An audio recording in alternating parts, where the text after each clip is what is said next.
What's going on, everybody? It's Nick here, and episode 7 of Daima is out. Now, we got a couple of things that happened in this episode. Little information I think was really interesting to hear. Was it vitally important for the overall story of the future to come? No, but I think it's just great information to have given. We got some action, we got some conversation, we got some comedy. Again, Daima is very reminiscent of classic Dragon Ball. So if you've really not been vibing with it because it doesn't remind you of Z, well, that's the point, because Daima is very reminiscent of classic Dragon Ball, and this is what classic Dragon Ball was. This is what classic Dragon Ball has always been about, and this is how Toriyama wrote the story back then, and this is how Daima's playing out. If you're not vibing with it, look, I'm sorry, but this is what Dragon Ball really is. The super high flashy beam struggles, aliens, out in space transformations. That's something he added later on. Daima really was something he made to kind of bring it back to the classic origins of what Dragon Ball was when he started. So with all that out of the way, let's get into some of the things that happened in this episode, and let's talk about it. So right out the gate when the episode starts, we see that we catch back up with Bulma, and she's trying to figure out why that plane didn't take off, why it didn't work the way. She finds out that basically it's missing an element that needs it to help it fly, but you can only really find that element in the demon realm because it's not an element of Earth. And Vegeta asks her, like, yo, can't you just replace it? And she's like, maybe, but it's going to take me a while to figure it out. And of course, they're bummed out, but Hibis shows up and he pretty much tells them, hey, I was sent here by your friends. Get with me. I'll take you to the demon realm. And we see them later in the episode arrive in the demon realm. So officially, Bulma, Piccolo, Vegeta, and Hibis are all back into the demon realm. Kibito did not go with them. He stayed on the lookout with Popo. So if for whatever reason you were like, I hope Kibito joins them. Nope, Kibito is not going to join them, and he wasn't even needed in the end. So that snafu in like episode 3 of Shin worrying about getting in information to Kibito actually wasn't all that important. Also, when I was having a conversation with a friend of mine yesterday, he did point something out that I missed. I think a lot of us just never really put 2 and 2 together, but good on him for noticing this. The fact that this plane broke and didn't work on like first jump, it was like the first time Bulma, since she's been introduced, has basically failed to make something work after she started working on it. Now I told him, like, well, I'm sure maybe future Bulma didn't quite get the time machine right on the first try. But outside of that, every time we've seen Bulma interact with machinery, whether it be alien tech or not, she always manages to figure it out and get it working within the first go. Remember, back in Z, she's introduced to Kami's ship, takes it back to her workshop, figures it out, gets it ready to go, fixes it, boom, and it can fly. This was truly the first time we saw Bulma kind of fail at making something work, even though she's a genius. So again, is it super important? No, just thought it was interesting that happened. So that's a really cool little extra information there that maybe we've just missed over the years. Bulma manages to fail at least once every once in a while. So hey, Bulma's not super perfect like she thinks she is.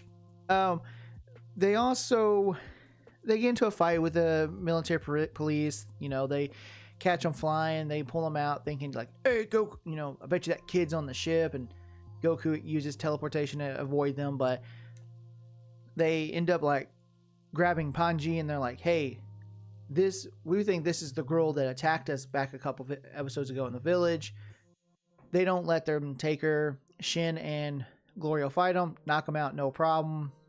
Steal one of their ships, all in all. But right afterwards, Panji points out, like, they'll keep tracking me because of my collar. And we saw her show the collar in the last episode. And so back in, I believe it was episode 4, they pretty much do mention that, it doesn't matter where you run, we can track you using the collars. And we see that here in this episode. But Shin's like, let me see your collar. So she shows him the collar. Shin's like, I think it's made of kachintite. I think that's what he said, kachintite. And it's a material that's found basically on the little area that the Shins live, where the Kais live in the demon realm. Yeah, I mean, that's not weird. I mean, kachin. They've been saying stuff like that since Z era. So it's just another material that's really hard, really tough, found on a planet. They said planet. I think that works in like, you know, where we're from, where the Glens are from, where we're born. It's the metal that's found. I think that's how they put it. Because again, the demon realm can't leave the planet. But he did point out something. Shin points out that he thinks it was obviously made by someone that knew about the metal, and he guessed his sister, Dr. Anrisu. Now we know Dr. Anrisu has left the demon realm before, so maybe she left during the era of Deborah, because Shin's like, she probably made these back during Deborah was king. Now you gotta remember, everyone in the demon world lives a lot longer than your typical mortal, so we don't know how long Deborah was living or was even king, but there's a good chance, since the Kais and demons live thousands of years, Dr. Anrisu might have actually left, went to the planet where the Kais reside, somehow found her way there, which I wouldn't put it past them. You know, she's a Kai, demon realm, all this stuff. She probably found some way. Anyway, regardless of one way or another, he said Dr. Anrisu is probably the reason these things got made back during Deborah's time. He believes his sister put it up to it. We don't know for sure if Dr. Anrisu was the one that made them, but Shin's pretty positive that it was his sister that made it. But he's like, hey, come here. I can get rid of it for you if you want. She's like, no, there's no way. Unbreakable goes, no, I can do it. And uses a little magic. Bah, breaks it off. And she's blown away. Hanji's like, the collar's gone. I thought it was impossible. The collar is gone. How did you do that? And he's like, oh, it's just, you know, a little magic I know how to use that can break it. And she's like, oh my God, is this only something that the Glens, again, they keep calling them Glens in the demon world, but Glens, Kais, whatever. She's like, is this something only you guys can do? He goes, no, anyone can learn this ability. And so Hanji's like, you have to show the rest of the people here how to do this so that they can remove their collar. So is that gonna be something that comes up later on in the series? I actually think so. I think we're gonna get Shin showing some people how to do this technique to remove the collar, to break the collar off of them. I think it's going to be important later on. So keep an eye out for Shin teaching others of the demon realm. Because again, only those in the demon realm 3 are bound by the collars. Demon World 2 and Demon World 1, they don't have collars.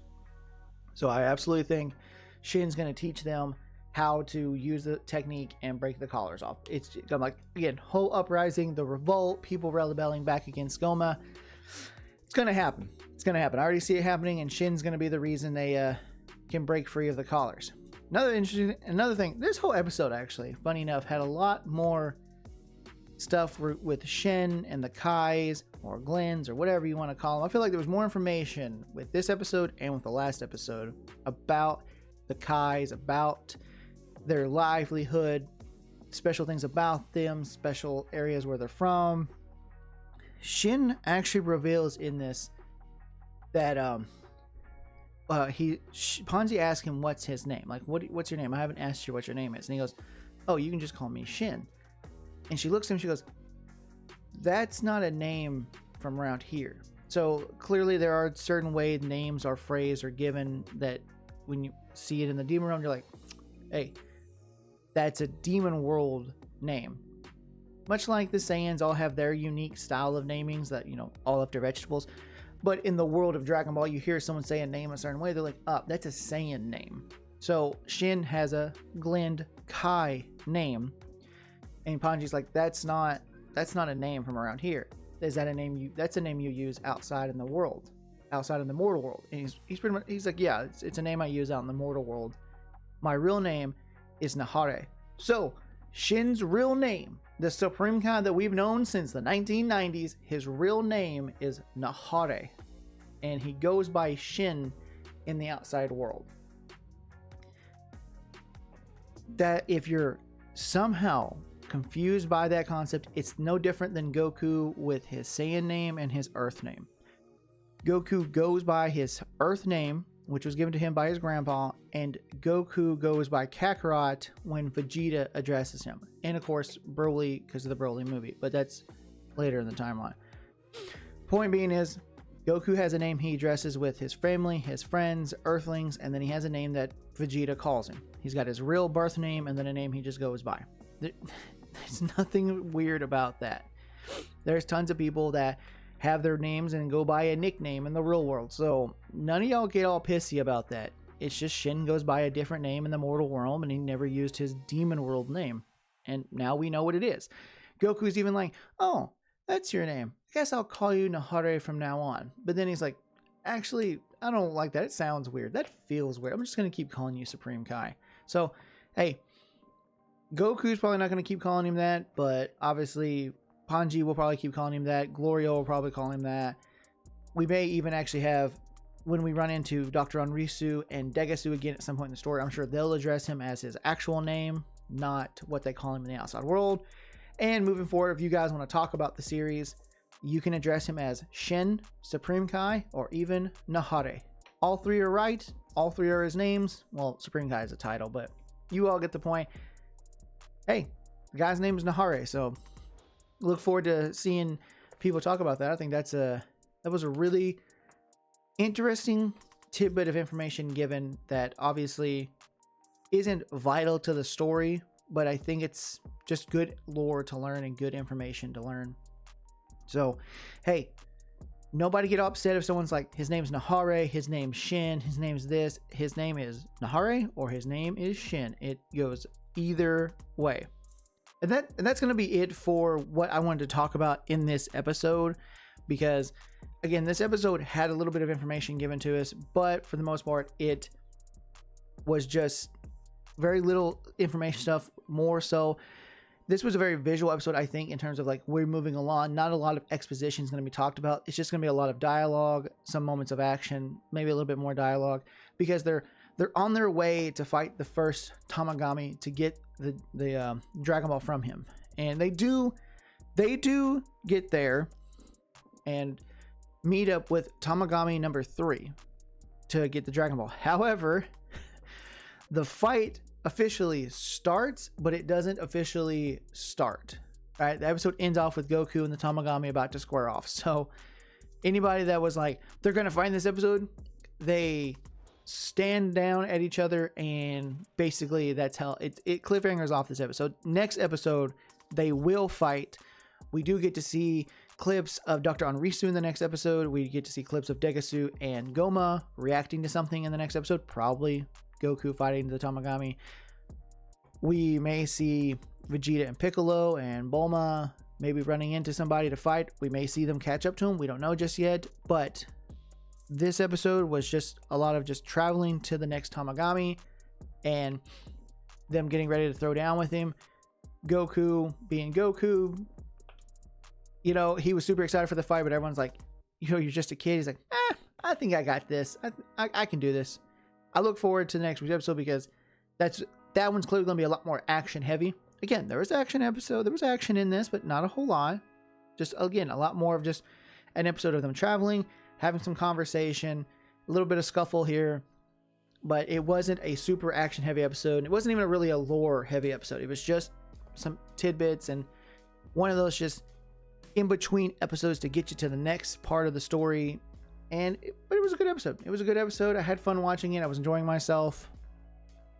I'm glad that Piccolo and the gang are finally in the demo role. So hopefully before episode, well, next week will be what, 8?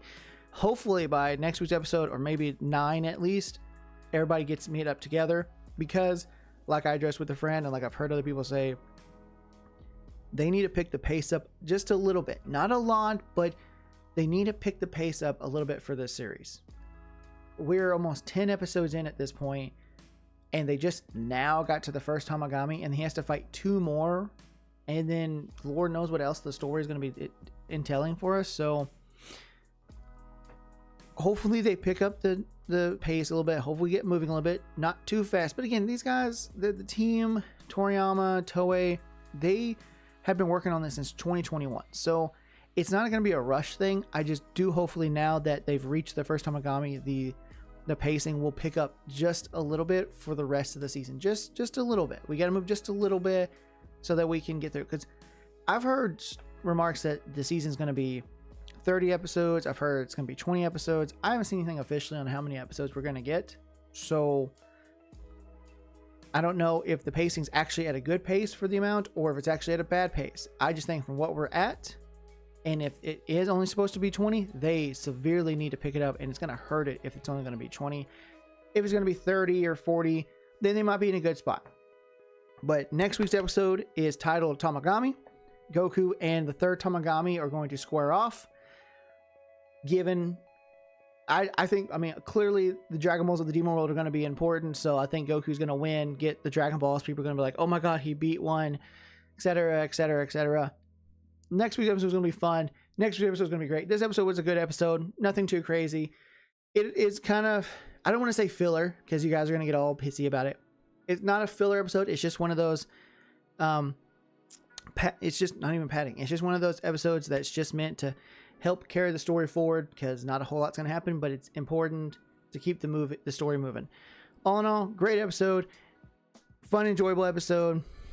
I liked finding out about Shin's actual name, and he's like, and it's just cool to see that Kibito's probably the same way. Kibito probably goes by a different name than what he was actually born as. Don't know. We might find out. But hey, that's not negative information. That's not lore breaking information. It's just new additional information, and it doesn't hurt the story. Stop trying to make this story seem like it's not happening. It is, and this did not break it. Nothing in this episode broke it. You guys need to stop freaking out so much about it and actually pay attention to the story when you're actually watching it. And I implore you, actually watch the episodes. Stop just putting them on and going glazed over. Actually pay attention and watch the episodes. However, but that's been my review for episode 7 of Dragon Ball Daima. Till next time, everybody. See ya.